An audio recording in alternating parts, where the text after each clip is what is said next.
Здравствуйте, дорогие друзья, и сегодня я вам расскажу про модернизированную мною зажигалку Zippo. Ну, давайте посмотрим, что я тут сделал.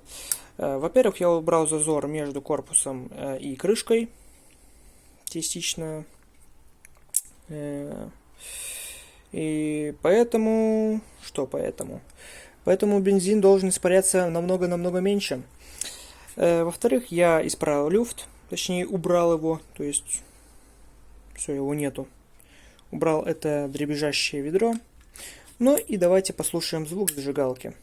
Собственно, это не модернизированная версия Zippo, а вот модернизированная версия.